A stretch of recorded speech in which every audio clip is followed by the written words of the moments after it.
ଆପଣ ଜାଣନ୍ତି ଯେ ଆମ ସରକାର ବାରମ୍ବାର କହି ଆସିଛନ୍ତି ଯେ କୌଣସି କଟନୀ ଛଟନୀ ଯେମିତି ହେବ ନାହିଁ ଏବଂ ଏଫଏକ୍ୟୁ ମାନର ଧାନ ଚାଷୀମାନେ ଦେବେ ଏବଂ ସେଥିପାଇଁ ସମଗ୍ର ରାଜ୍ୟ ପ୍ରଶାସନ ଆତ୍ପାଇଁ ତତ୍ପର ହେଇ ଆସିଛି।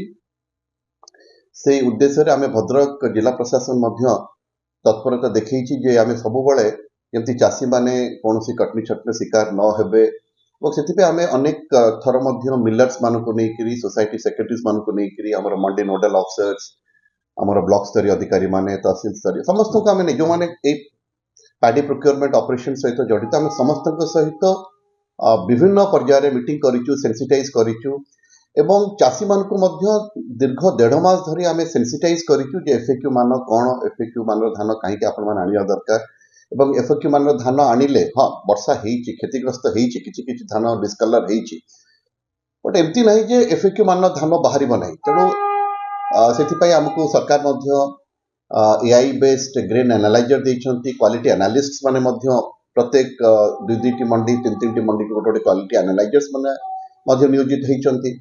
ଏତେ ସତ୍ତ୍ୱେ ବି ଦେଖିଲା ବେଳକୁ ପୁଣି କମ୍ପ୍ଲେନ୍ ଆସିଲା ଯେ କଟନୀ ଛଟନୀ ହେଉଛି। ସେଥିପାଇଁ ବାଧ୍ୟ ହେଇକରି ମୁଁ ବିଭିନ୍ନ ମଣ୍ଡି ପରିଦର୍ଶନ କଲେ ମାନେ ଲୋକମାନେ ମତେ ଆଶ୍ଚର୍ଯ୍ୟ ଲାଗେ। ଲୋକମାନେ କହୁଛନ୍ତି ଯେ ସେ ଆମର କିଛି କଟନୀ ଛଟନୀ ନାହିଁ, ଆମେ ଏଫଏକ୍ୟୁ ମାନ ଧାନ ଦଉଛୁ, ଆମେ ଆମ ପ୍ରାପ୍ୟ ପାଉଛୁ। ବିଭିନ୍ନ ମଣ୍ଡିରେ ସେ କଥା କହିଲେ।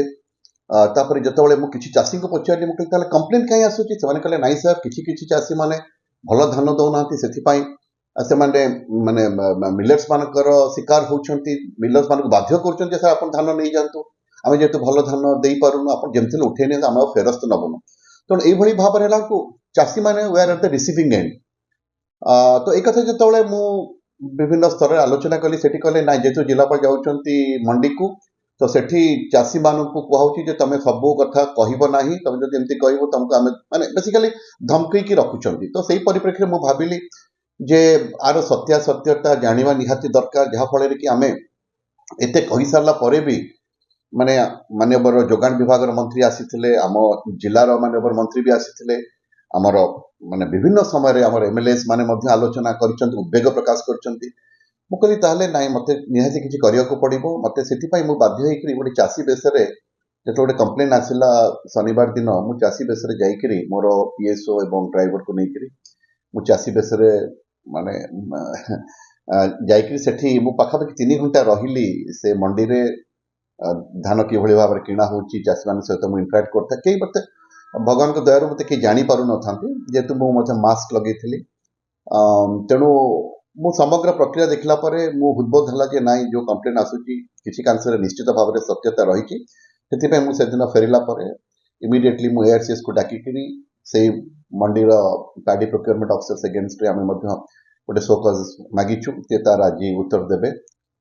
ତେଣୁ ଏଇ ମେସେଜଟା ମୁଁ ଦେବାକୁ ଚାହୁଁଥିଲି ଯେ ଚାଷୀମାନଙ୍କ ପାଇଁ ସରକାର ରହିଛି, ଜିଲ୍ଲା ପ୍ରଶାସନ ଚାଷୀମାନଙ୍କ ସହିତ ଅଛି ଏବଂ ମୁଁ ଆପଣମାନଙ୍କ ଚ୍ୟାନେଲ ଜରିଆରେ ମଧ୍ୟ କହିବାକୁ ଚାହୁଁଛି ଯେ ଚାଷୀମାନଙ୍କୁ ମୋର ନିବେଦନ ମଧ୍ୟ ରହିବ ଯେ ଆପଣମାନେ ଦୟାକରି ଏଫଏକ୍ୟୁ ମାନର ଧାନ ଆଣନ୍ତୁ।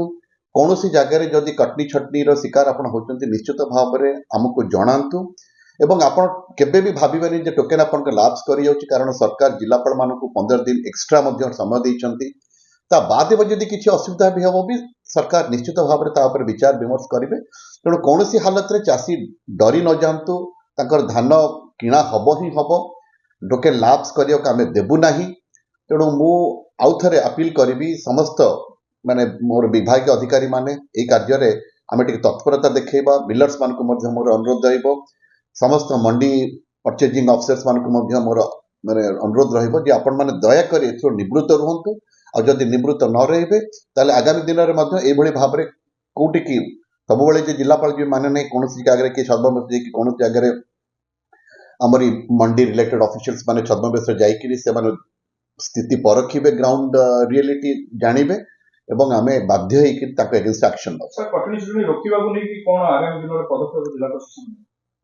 କଟନୀ ଛଟନୀ ରୋକିବା ପାଇଁ ଆମେ ଗୋଟେ କଥା ହେଲା, ଆମେ ଆପଣମାନଙ୍କ ଚ୍ୟାନେଲ ଜରିଆରେ ଲୋକମାନଙ୍କୁ ମାନେ ମୋଟିଭେଟ କରୁଛୁ, ସବୁ ସେନ୍ସିଟାଇଜ କରୁଛୁ।